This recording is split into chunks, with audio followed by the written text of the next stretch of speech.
اپنا سودا بیچ کر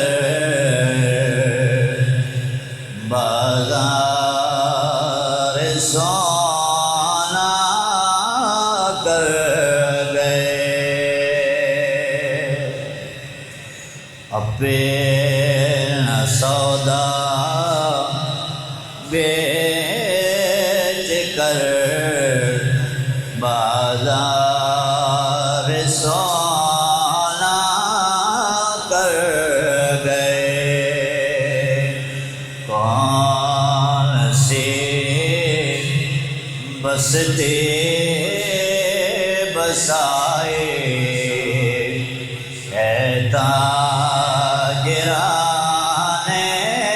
آل بیت، کون سی بستی بسائے اے تاجران آل بیت، بے اجازت جبرائیل جن کے گھر آتے نہیں،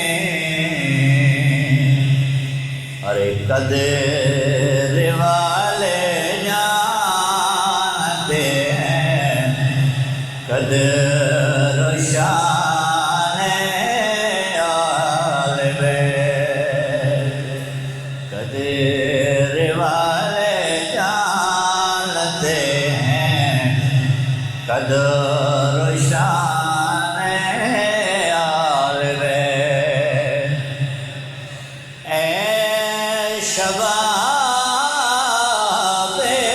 فصل گل یہ چل گئی کیسی ہوا، اے شباب فصل گل یہ چل گئی کیسی ہوا،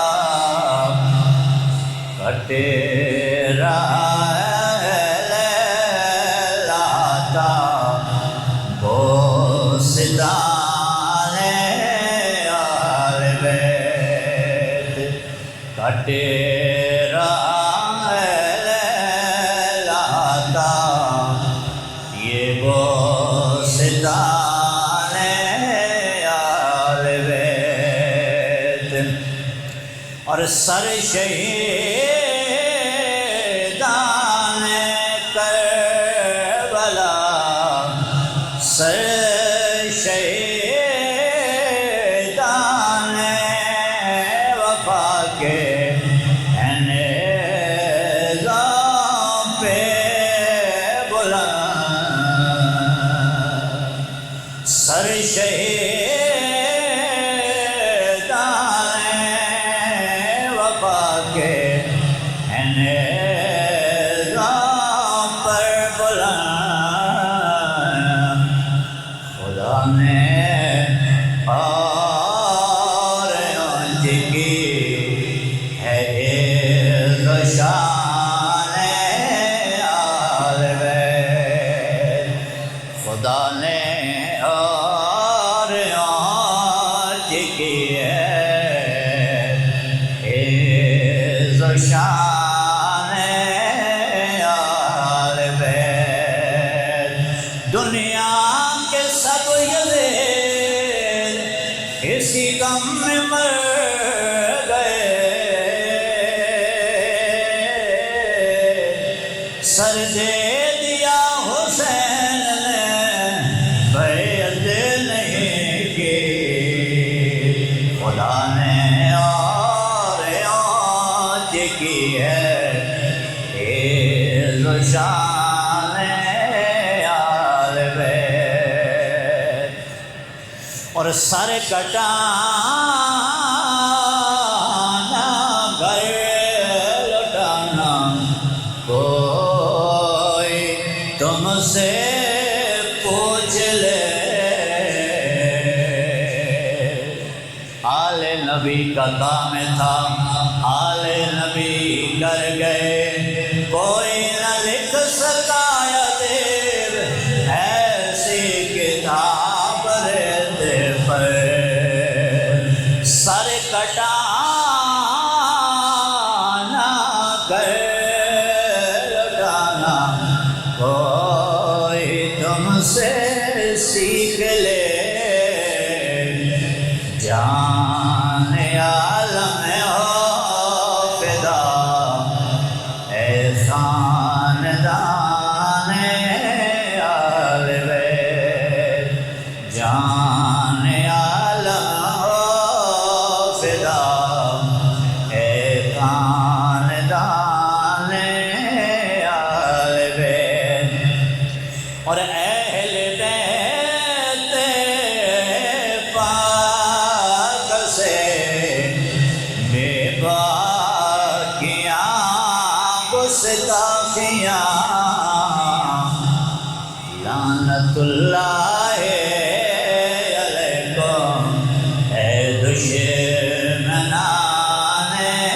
آل بیت، لعنت اللہ علیکم اے دشمنان آل بیت، اور بے ادب گستاخ فرقے وہ بتاتے ہیں حسن،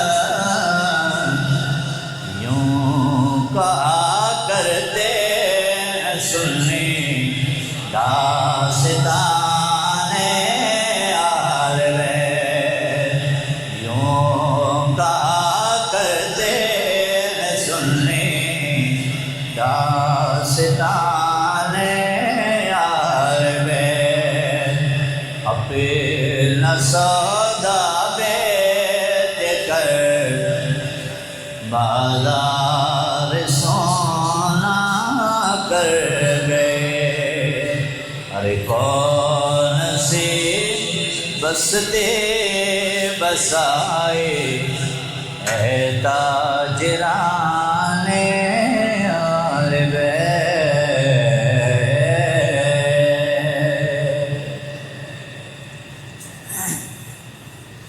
اللہ تعالیٰ جل جلالہ و عم نوالہ و اعظم شانہ و تم برہان کی حمد و ثنا بارگاہ حضور سرور کونین مالک کوثر شفیع معاشر غم گسار جہاں دستگیر زمان معصوم آمنہ احمد مجتبیٰ جناب محمد مصطفیٰ صلی اللہ تعالیٰ علیہ وسلم کے حضور ناز میں عقیدت و محبت کے ساتھ ادیے درود و سلام کے بعد گلستان اہل بیت اطہار، گلستان کرم، چمنستان کرم کی بارگاہ نور میں اپنی محبت خلوص شاد کی نیاز پیش کرنے کے بعد عزت و وقار کے لائق بزرگ و دوستوں اور عزیز ساتھی، السلام علیکم ورحمۃ اللہ وبرکاتہ۔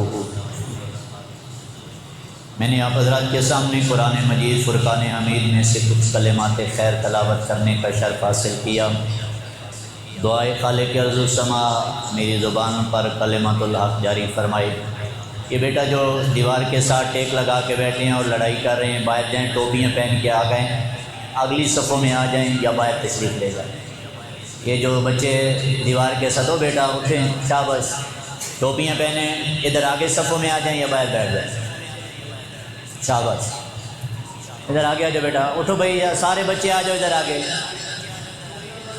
شاباش، ٹوپیاں پہن کے آؤ، بادب ہو کے بیٹھے کریں اللہ کے گھر میں، علیحدہ علیحدہ بیٹھے تاکہ دوبارہ لڑائی نہ ہو۔ اللہ رب العالمین مجھے اور آپ کو ان بابرکت گھڑیوں میں جن پاکوں کا ذکر کرنے لگے ہیں، اللہ رب العالمین ان کی سیرت و کردار کو سن کر اسی رستے کا مسافر بنائے گا۔ یاد رکھیے، کرب و بلا والوں کی بے مثل و بے مثال قربانیاں یہ صرف چند لمحوں کا ایک ثانیہ نہیں، بلکہ رہتی دنیا تک اہل بیت اطہار کا یہ حسین قافلہ حضور کی امت کے لیے ایک کھلی کتاب چھوڑ کے گئے ہیں، جن میں بے پناہ اسباق بھی ہیں، خوبصورت سیرت و کردار کا ایک روشن پہلو بھی ہے، اور قیامت تک زندگی حسینی بن کے کیسے گزارنی ہے یہ رستہ بھی دکھا کے کربلا والے گئے ہیں۔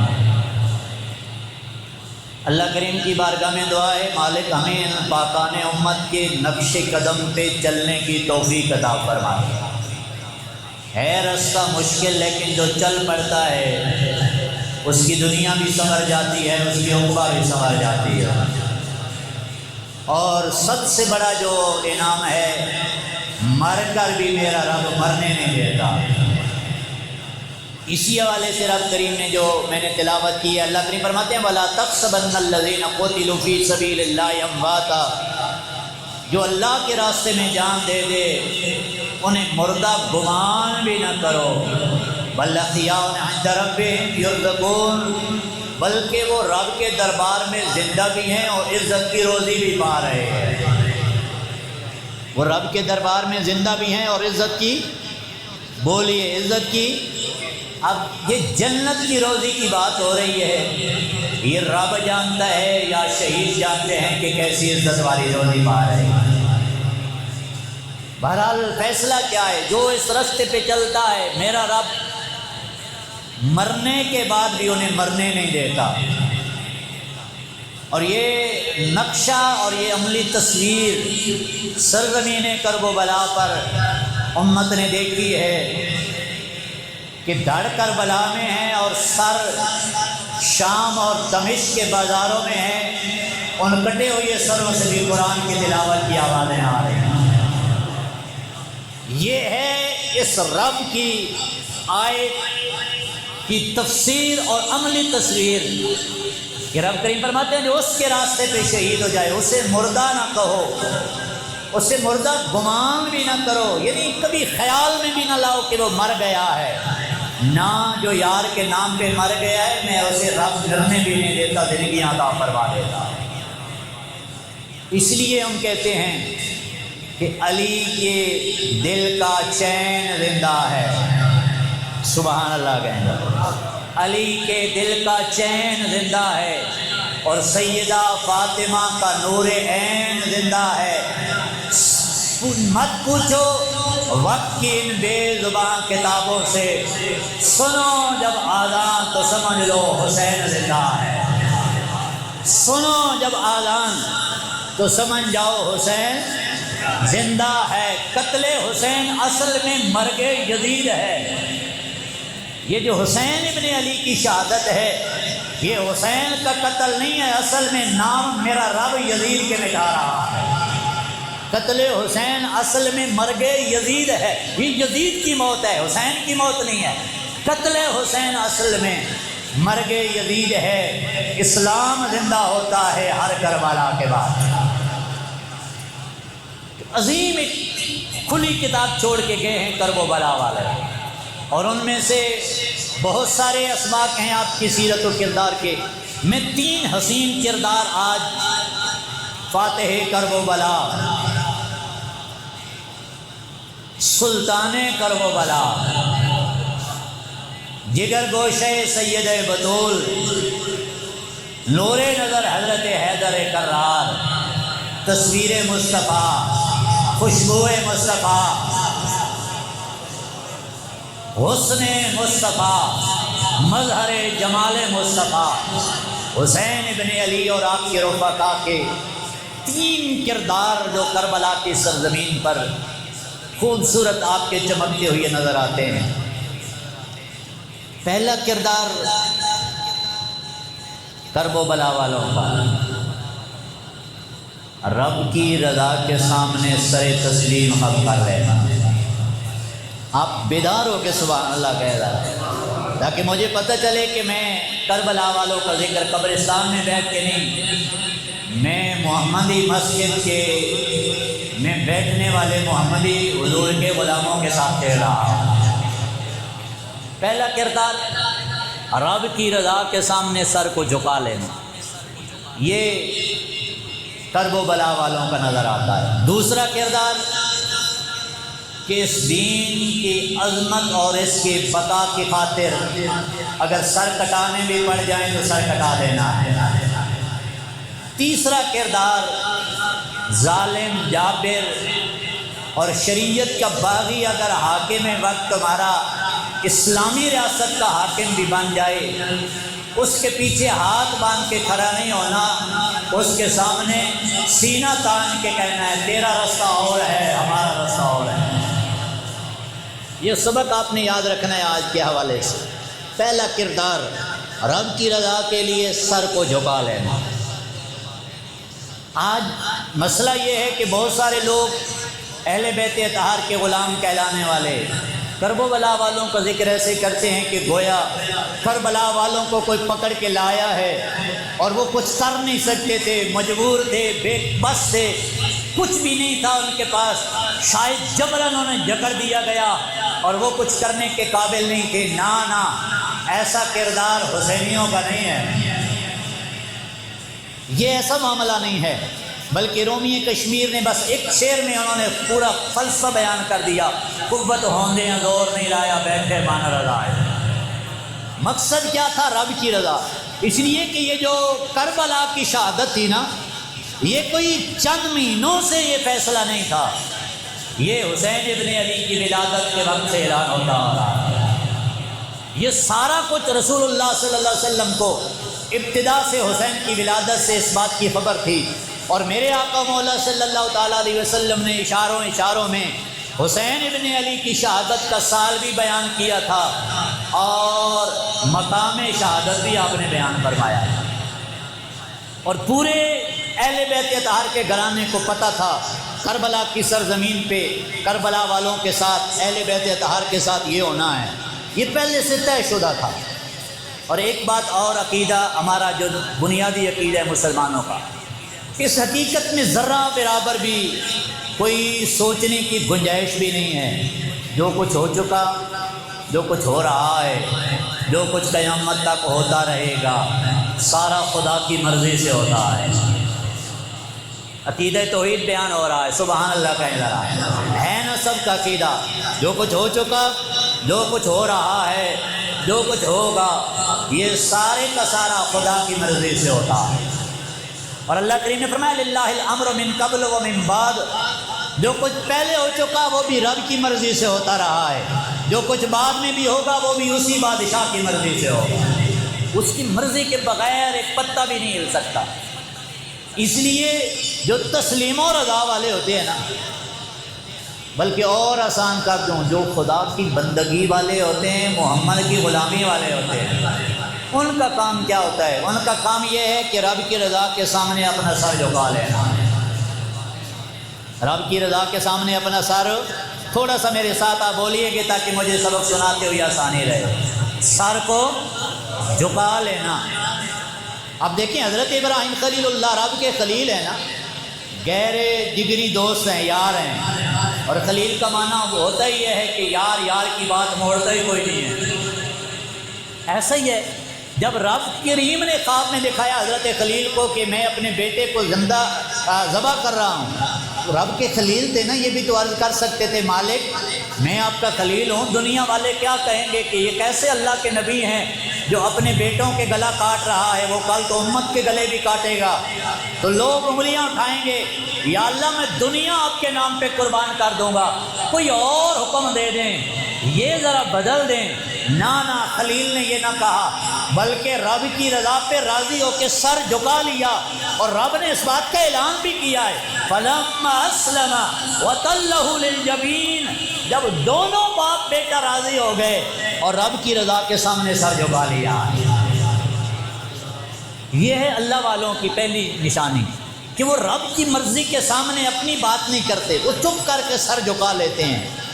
حیدر کرار کو بھی علم ہے، مشکل کشا کو بھی علم ہے، سیدہ فاطمہ الزہرا سلام اللہ علیہ کا کو بھی علم ہے، اور خاندان اہل بیت کے ایک ایک فرد کو علم ہے کہ کربلا میں کیا ہونے والا ہے، یہ سارا پتہ تھا۔ بلکہ ایک روایت میں تو آتا ہے مولا علی شیر خدا کرم اللہ وجہ الکریم آپ کا قافلہ کربلا کی سرزمین سے گزرا تو آپ نے پوچھا یہ کون سی جگہ ہے؟ بتایا گیا کربلا۔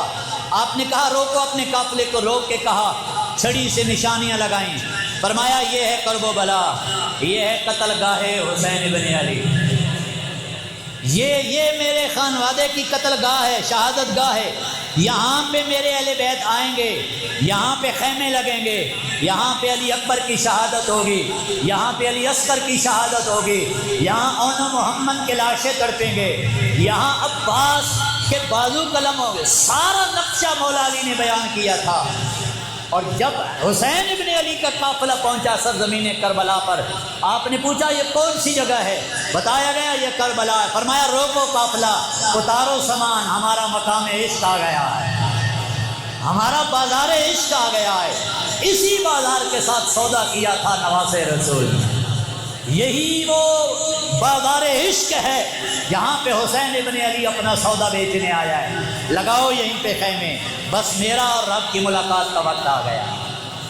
یہ سارا کچھ طے شدہ تھا، لیکن کسی ایک اہل بیت کے فرد نے بھی یہ نہیں کہا یا اللہ ٹال لے اس امتحان کو۔ یہ مصیبت نہیں تھی اہل بیت پر، یہ ذہن رکھنا ہمارا عقیدہ ہے، یہ مصیبت نہیں ہے، یہ پریشانی نہیں ہے، یہ امتحان ہے اہل بیت کے سروں کو قیامت تک اونچا رکھنے کے لیے۔ اتنی بات ذہن میں رہے گی، یہ مصیبت تکلیف نہیں ہے۔ مصیبت ہوتی میرے آقا بھی دعا مانگتے اور حضور کے گھر والے بھی دعا مانگتے کہ یا اللہ اس مصیبت کو ٹال دے۔ یار جن کا لعاب دہان مصطفیٰ اگر حضرت قتادہ کی نکلی ہوئی آنکھ کے ڈھیلے پہ لگے، ان کی نسلوں تک یہ پہچان بن جائے یہ آنکھ رسول اللہ کے لعاب دہان سے ملی ہوئی ہے، تو وہ اپنی نسل کے لیے دعا نہیں مانگ سکتے؟ نہیں، قوت ہوندے ہیں زور نہیں لایا، بیٹھے من رضائیں۔ یہ تسلیم و رضا والے سر جھکا لیا، پہلا کردار تھا اہل بیت اطہار، رب کی رضا کے سم۔ پتہ ہے نا ایسا ہونا ہے، سارا کچھ تقدیر کا پتہ ہے، ایسا ہونا ہے۔ امام زین العابدین غازی کربلا، نسل حسین کا امام، کربلا سے حسین ابن علی کے شہزادہ جو بچ کر مدینہ واپس پلٹنے والا، جن سے حسینی سادات چلے اور آج تک نسل حسین چمکتی نظر آ رہی ہے۔ دو شہزادگان بچے ہیں کربلا کی سرزمین پر، ایک امام حسن مجتبیٰ کے شہزادے حضرت امام حسن مصنع جن سے حسنی سادات چلے ہیں، اور امام حسین کے شہزادے امام زین العابدین جن سے حسینی سادات چلے ہیں۔ یہ دونوں صاحبزادگان کربلا سے بچ کے آئے تھے۔ یہ سب سے بڑی دلیل ہے کرب و بلا والوں کی، یہ مجبور و بے بس نہیں تھے، یہ تسلیم و رضا والے تھے۔ سبحان اللہ کہنے والے۔ اب دیکھیں کہ امام زین العابدین کے بارے میں آپ سنتے رہتے ہیں کہ وہ بیمار تھے، اور تھے بیمار کربلا کے موقع پر، بلکہ روایات کے اندر آتا ہے کہ ہر اپنے عزیز کی شہادت کے وقت امام زین العابدین سوٹی کی ٹیک لگا کے آتے تھے، بیمار تھے، اپنے بابا جان سے عرض کرتے حضور مجھے بھی اجازت دیں میں بھی اپنی جان کا نذرانہ پیش کر دوں۔ آپ فرماتے نا پتر تجھ سے میری نسل چلنی ہے۔ یہ ہے وہ قوت، یہ ہے وہ اختیار۔ پتہ ہے یار اگر ساری اہل بیت اطہار اور آپ کے جان نثار ان کے 72 کو افراد کو اگر یزیدی شہید کر سکتے ہیں تو امام زین العابدین کو نہیں کر سکتے تھے؟ وہ تو تھے بھی بیمار، کہیں جا بھی نہیں سکتے تھے، وہ تو کہیں نکل بھی نہیں سکتے تھے، ساروں کو شہید کر سکتے تھے، زین العابدین کو بھی شہید کر سکتے تھے نا۔ زین العابدین تک یہ امتحان تھا حسین ابن علی کا، جتنا رب نے مانگا تھا اتنا حسین نے دیا ہے، اور جتنا اختیار تھا اتنا روکا ہے۔ فرمایا نہ آپ نہیں جا سکتے، آپ سے میری نسل چلنی ہے۔ رب نے نسل رسول کو بھی ذکر نہیں دی۔ اس لیے امام زین العابدین کربلا سے بچ کے واپس آنے والے، وقت گزرتا رہا، حجاج بن یوسف کا دور آ گیا، یہ بھی اسلامی ریاست کا سربراہ تھا، اور حافظ قرآن بھی بڑا دھڑلے والا تھا۔ اسلامی سلطنت کا بادشاہ حجاج بن یوسف، یہ جو آج قرآن مجید ہم پڑھتے ہیں نا جس پہ جو اعراب لگے ہوئے ہیں، یہ بھی حجاج بن یوسف کا کام ہے۔ یہ حضور کا فرمان مبارک ہے کہ رب کبھی کبھی ظالموں سے بھی دین کا کام کروا لیتا ہے۔ یہ حجاج بن یوسف نے اعراب لگوائے تھے۔ جابر تھا ظالم تھا، اسلامی ریاست کا حکمران بنا حجاج بن یوسف۔ اور امام زین العابدین، ظاہری بات ہے جہاں پہ حسین ابن علی کا شہزادہ بیٹھا ہو، سبحان اللہ کہیں ذرا، جہاں پہ نسل رسول کا شجر تناور بیٹھا ہو، تو پھر ہر طرف حسین حسین کے نعرے تو لگتے تھے نا۔ تو یزیدی کردار والوں کو ہمیشہ ڈر رہتا تھا کہ ہم نے سب کو شہید کر دیا اور اب بھی حسین حسین ہوتی ہے، کہیں ایسا نہ ہو یہ حسینی پھر نہ سر اٹھا لے۔ انہوں نے پھر امام زین العابدین کو گرفتار کروا لیا، قیدی بنایا گیا، ہتھکڑیاں لگائی گئیں، بیڑیاں پھر سے ڈالی گئی۔ ایک مرتبہ پھر سے کربلا کی یاد تازی ہوئی۔ ایک بار 10 محرم کے بعد قیدی بنے تھے امام زین العابدین، اور آج مدینے میں پھر ان کو قیدی بنایا گیا، تقریباً 33 سال کے بعد، 33 یا 34 سال کے بعد پھر قیدی بنایا گیا۔ لیکن کوئی گلہ شکوہ نہیں ہے، چپ کر کے ہتھکڑیاں بھی پہن لی ہیں، بیڑیاں بھی پہن لی ہیں۔ یہ ہے رسول اللہ کی دین کی نوکری۔ آل نبی کا کام تھا، آل نبی کی کر گئے۔ رب سے عرض کر سکتے تھے یا اللہ سارا خاندان تو وہاں پہ قربان کر آیا ہوں، ابھی بھی امتحان ختم نہیں ہوئے، ابھی تو بس ہو جائے نہ، چپ کر کے ہتھکڑیاں بھی پہن لی، بیڑیاں بھی پہن لی۔ جب جیل کی سلاخوں کے پیچھے بیٹھے تھے تو امام زہری بہت بڑے جلیل القدر امام گزرے ہیں۔ آپ جب ملاقات کے لیے گئے، دیکھا اور نواسے رسول کی اس کیفیت کو کہ بیڑیاں لگی ہوئی ہیں، ہتھکڑیاں پہنی ہوئی ہیں، اور وہ اتنا بوجھ اٹھایا ہوا ہے، تو رو پڑے امام زہری امام زین العابدین کے سامنے، اور کیا کہنے لگے کاش آج ان کی جگہ مجھے ہتھکڑیاں لگائی جاتی، اپنی آنکھوں کے سامنے نسل رسول کی یہ حالت نہ دیکھتا۔ امام زہری کہتے ہیں کاش یہ ہتھکڑیاں مجھے لگتی، یہ قیدی میں بنتا۔ وہ یہ شہزادے نے تو سارا گھرانہ لٹایا ہے، ظالموں ابھی بھی تمہارے دل ٹھنڈے نہیں ہوئے۔ یہ بادشاہی کی کرسی ایسی حفظ ہے کہ سامنے خاندان رسول بھی ہو تو بندہ نظر نہیں آتا۔ اتنی بڑی لالچ ہے یہ دنیا کی حفظ، یہ دنیا کی کرسی۔ یہ آج ہمیں لوگ کہتے ہیں نہیں جی جناب اچھے خاصے مسلمان ہیں تو تسی یزیدی آکھنے ہو۔ حجاج بن یوسف بھی تھے جناب اچھا خاصا حافظ قرآن سی، قیدی امام زین العابدین کو کروایا، قیدی بنایا گیا۔ اب امام زہری جب روتے ہیں نا تو امام زین العابدین اب سنیے کہ یہ تسلیم و رضا والے، سبحان اللہ، یہ بے بس نہیں ہے، مجبور نہیں ہے، یہ ایسے نہیں ہے کہ یہ کچھ کر نہیں سکتے۔ امام زین العابدین فرمانے لگے رو کیوں رہے ہو؟ عرض کرنے لگے حضور کاش آپ کی جگہ میں ہوتا، یہ ہتھکڑیاں مجھے لگائی جاتی۔ آپ نے فرمایا کہ تم یہ گمان کرتے ہو کہ شاید میں کچھ کر نہیں سکتا، بے بس ہوں؟ فرمایا نہ، جلال میں آ گئے آل رسول کا خون۔ فرمایا یہ رب کی رضا ہے، وگرنہ یہ طاقت رب نے دے رکھی ہے۔ آپ نے یوں کیا، ہتھکڑیوں سے ہاتھ باہر آ گئے، یوں پاؤں پھیلائے تو بیڑیاں ٹوٹ کے ادھر گر گئیں۔ فرمایا ہم چاہیں تو ایسا کر سکتے ہیں، رب نے یہ طاقت دی ہے، چاہے تو ایسا کر سکتے ہیں۔ لیکن ہم اپنے نانا کی امت کو درس دینا چاہتے ہیں، رب کی رضا کے سامنے اکڑنا نہیں ہے بلکہ سر جھکا لینا ہے۔ اس لیے تو جناب والا اعلان کر کے کہتے ہیں رموز دنیا پڑھا گئے کربلا والے، سبحان اللہ تو کہہ سکتے ہیں نا، رموز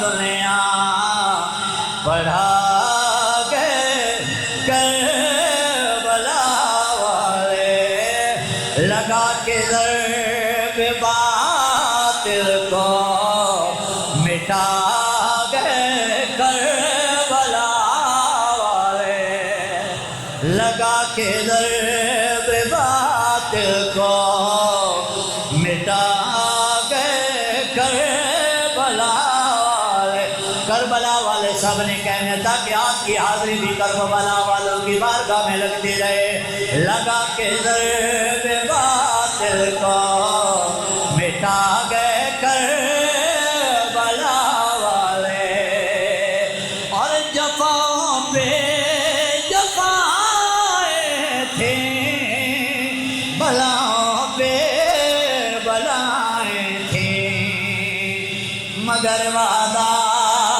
شریعت کا نبھا گئے کر، اپنے نانا کا وعدہ وفا کر دیا، گھر کا گھر سب سپرد وفا کر دیا، اس حسین بن حیدر پہ لاکھوں مگر وعدہ شریعت کا نبھا گئے کر، بولے بولے زبان سے کربلا والوں کا تو نام نکلے، مگر وعدہ شریعت کا نبھا گئے کر، اور ڈراوے موت دے دے کر ہمیں اور روکنے والوں، بڑے بڑے دانا لوگ یہ مشورے دیتے ہیں، نا مولانا یہ بھی کوئی دور ہے، اب حالات ٹھیک نہیں ہیں، آپ کو پتہ ہے حالات ملک کی کیا چل رہے ہیں، پرچے ہو جائیں گے، ایف آئی آریں ہو جائیں گی، پہلے یہ سر اٹھانے والوں کا کیا حال ہوا ہے، نانا میں تو یہی کہتا ہوں ڈراوے موت دے دے کر ہمیں اور روکنے والوں، ہمیں جینا ہمیں مرنا سکھا گئے کر، اونچی آواز میں یہ اعلان کرنا ہے، ہمیں جینا ہمیں مرنا سکھا گئے کربلا والے، ہمیں جینا ہمیں مرنا سکھا گئے کربلا والے، ہمیں جینا ہمیں مرنا سکھا گئے، نہ ہم سر چھپا کے دیے نہ سر جھکا کے دیے، ستمگر کی نظروں سے نظریں ملا کر دیے، دو دن اگر ہم کم جائے تو اس میں حیرت کیا، ہم ان کے ساتھ تھے جو سر اٹھا کے دیے، ہمیں جینا ہمیں مرنا سکھا گئے کربلا والے، ہمیں جینا ہمیں مرنا سکھا گئے وَلَا تَحْسَبَنَّ الَّذِينَ قُتِلُوا فِي سَبِيلِ اللَّهِ أَمْوَاتًا بَلْ أَحْيَاءٌ عِندَ رَبِّهِمْ يُرْزَقُونَ۔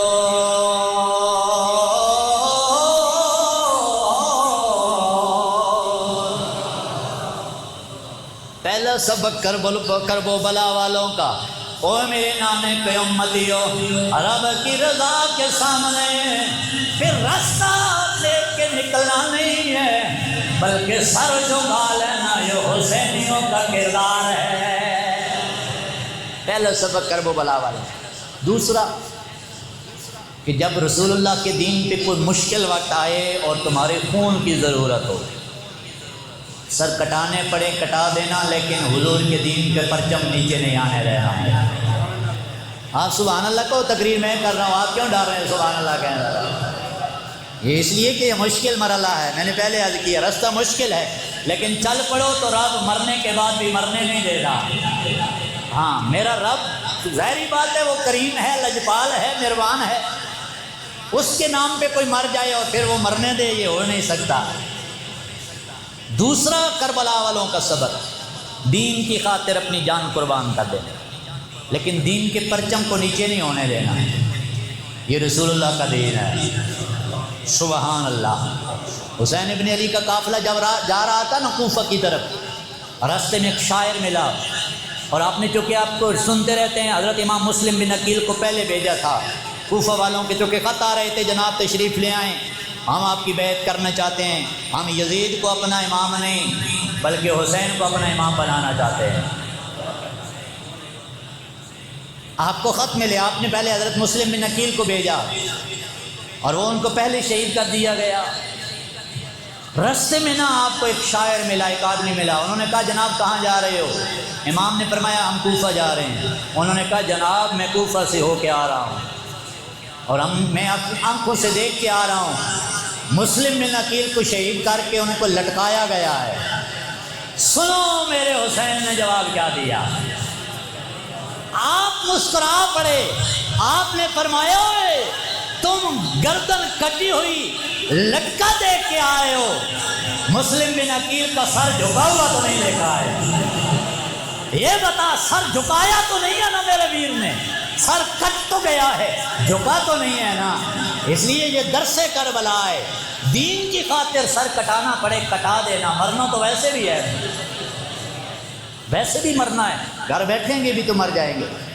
تو دوسرا سبق کرب و بلا والوں کا، دین پہ مشکل وقت آ جائے تو اپنا سر کٹانا بھی پڑے، سر کٹا دینا ہے، لیکن رسول اللہ کے دین پہ کوئی حرف نہیں آنا چاہیے، اور پھر سر کٹایا کرب و بلا والوں۔ تیسرا سبق اور تیسرا کردار کرب و بلا والوں کا، ظالم حاکم بن جائے تو سارا خاندان بھی لٹانا پڑے لٹا دینا، لیکن ظالم کے ہاتھ میں ہاتھ نہ دے، ظالم کے ہاتھ میں بولیں ظالم کے ہاتھ میں ہاتھ نہیں دینا۔ ہم محرم میں حسین حسین کے نعرے لگاتے ہیں، اور محرم کے بعد نسل رسول کے قاتلوں کے گلوں میں ہار بھی ڈالتے ہیں۔ آپ چپ کر گئے ہیں، یہ حقیقت ہے۔ مجھے بتاؤ کربلا والوں کو شہید کرنے والے کون تھے؟ یزیدی؟ بولیے کون تھے؟ یزیدی۔ آل رسول کے قاتل کون ہیں؟ آل رسول کو کربلا میں قتل کس نے کیا؟ بولیے یزیدیوں نے۔ قیدی کس نے بنایا؟ یزیدیوں نے۔ میں نے آپ کو پچھلے جمعے پہ بتایا تھا کربلا کی جنگ 61 ہجری میں ختم نہیں ہوئی، آج تک جاری ہے، قیامت تک جاری رہے گی۔ ہر دور میں یزید بھی ہوگا، حسینی کردار بھی ہوگا، اور یہ جنگ ختم نہیں ہوئی۔ آل رسول کربلا میں بھی شہید ہوئی ہیں۔ ابھی میں امام زین العابدین کی بات کی ہے، ان کو حجاج بن یوسف نے زہر دلوائی اور پھر شہید کروا دیا گیا، اور یہ نسل رسول سے ہمیشہ ہوتا رہا ہے، اور نسل رسول کے نقش قدم پہ چلنے والوں کے ساتھ بھی یہی ہوتا ہو رہا ہے۔ آپ تاریخ اٹھا کے دیکھیں، یہی حال ہوا ہے ہر دور میں۔ اللہ اکبر۔ آل رسول کے شہزادی ہیں نا، انگریزوں نے قید کیا برے صغیر کے اندر، قید کر کے انہیں سزائیں دیں، استریاں گرم پھیری گئیں ان کے جسموں پر، اور استریاں پھیرنے کے بعد بھی انہوں نے کہا میں کرب و بلا والا ہوں نہ، میرا فیصلہ آج بھی وہی ہے۔ انہوں نے کہا شاید جھک جائیں گے، نہیں جھکے، آخر انہوں نے نمک ان زخموں میں بھر دیا، لیکن پھر بھی رسول اللہ کا شہزادہ، خاندان نبوت کا چشم و چراغ آل رسول، انہوں نے کہا یہ سر کٹ سکتا ہے، ظالم کے سامنے جھک نہیں سکتا۔ یہ پیغام ہے ہمیشہ آل رسول کے ساتھ یہ ہوتا رہا۔ تو کربلا والوں کو جنہوں نے شہید کیا، جنہوں نے قیدی بنایا، وہ کیا کہلائے؟ یزیدی۔ تو جو آل رسول کو 2026 میں گولیاں مارے ان کو حسینی کہیں گے؟ یہ ہمارا دورہ کردار ہے، معذرت کے ساتھ آپ بے شک ناراض ہو کے چلے جائیں، یہ ہم حق بولنا ہمارا مسئلہ یہ ہے کہ اس ممبر کا حق ہے۔ یار کرب و بلا والوں کے یزیدیوں کو ہم مانتے ہیں، 2026 کے یزیدیوں کو کیوں نہیں مانتے؟ یہاں جفیاں اور وہاں جناب دشمنیاں۔ مردہ یزید کے سامنے اسے مردہ کہنا آسان ہے، زندہ یزید کے سامنے سر اٹھانا یہ بڑا مشکل ہے۔ آج بھی کتنے آل رسول جیلوں میں 35 سال کی سزا نسل رسول کے شہزادے سن کے جیل میں بیٹھے، ابھی ابھی میں بات کر رہا ہوں اسی دور کی. اور ان کا جرم کیا ہے کہ جس جج نے ختم نبوت پہ ڈاکہ مارا ہے اس کے بارے میں کہا اس جج کو لٹکا دو جس نے ختم نبوت پہ ڈاکہ مارا ہے. تو جج کی توہین سمجھ کے 35 سال کی سزا علیہ رسول کو سنائی گئی ہے. سید ظہیر الحسن شاہ صاحب جو جانتے ہیں وہ جانتے ہیں, نہیں میں بتا سکتا ہوں, دکھا بھی سکتا. 35 سال کی سزا سن کے آل رسول کا شہزادہ بیٹھا ہے. اسی دور کی بات ہو رہی ہے. جناب کربلا میں یزید امام زین العابدین کو قیدی بنائیں تو ہم روئیں کہ جناب ظلم ہوا ہے, اور اپنے دور میں جو آل رسول کے ساتھ یہ سلوک کرے انہیں جفیاں ڈالیں. یہ دورہ معیار کیوں بن گیا ہمارا؟ اور پھر یہ ظلم والا ہے, ظلم یہ ہم آنکھیں بند کر لیتے ہیں, جلے کملے بن جاتے ہیں. یہ عذر کوئی نہیں سنا جائے گا ہمارا. ابھی آپ نے دیکھا ہے 10 محرم الحرام کو وقت کے یزید اعظم جیو نیوز کے سربراہ اور ARY کے سربراہ اور ان کو پورے سپورٹ کرنے والے 10 محرم کو انہوں نے رسول اللہ کے خاکے شائع کیے. پتہ چلے آپ کو؟ جن کو پتہ ہے ہاتھ کھڑا کرے تاکہ مجھے پتہ چلے ناموس رسالت کے حوالے سے کتنے لوگ آگاہ ہیں. اللہ 10 محرم الحرام کو جیو نیوز نے خاکے شائع کی ہیں رسول اللہ کے. یار ہم کون کون سا رونا روئیں, کس کس درد کی دوا کریں, کہاں جائیں؟ ڈنمارک والے رسول اللہ کے خاکے بنائیں تو کوئی سمجھ آتی ہے, وہ یہود و نصارہ خاکے بنائیں تو کوئی سمجھ آتی ہے. یہ اسلامی جمہوریہ پاکستان کہلانے والے یہ خاکے بنائیں تو انہیں کیا نام دیا جائے گا؟ پھر تم کہتے ہو کہ سخت باتیں کرتے ہیں. میں کہتا ہوں یہ یزید سے بھی بدتر ہے, یہودیوں سے بھی بدتر ہے, عیسائی, اس لیے کہ وہ تو کلمہ گوئی نہیں ہے نا. وہ تو انہیں کیا پتہ عزت رسول کیا ہے, اور کلمہ پڑھنے والے خاکے بنائیں رسول اللہ کے اور ہم چپ ہو جائیں. یہ ایسا نہیں ہو سکتا. جناب ہم حکومت وقت سے یہی مطالبہ کرتے ہیں, خدا را ملک پاکستان کو آگ میں مت دھکیلو, لگام ڈالو ان گستاخوں کو اور بند کرو ان کی بدماشیاں. اور ظلم والا ہے, ظلم کیا ہے؟ جج کی توہین, انہوں نے کہا یہ جج کی توہین ہوئی ہے.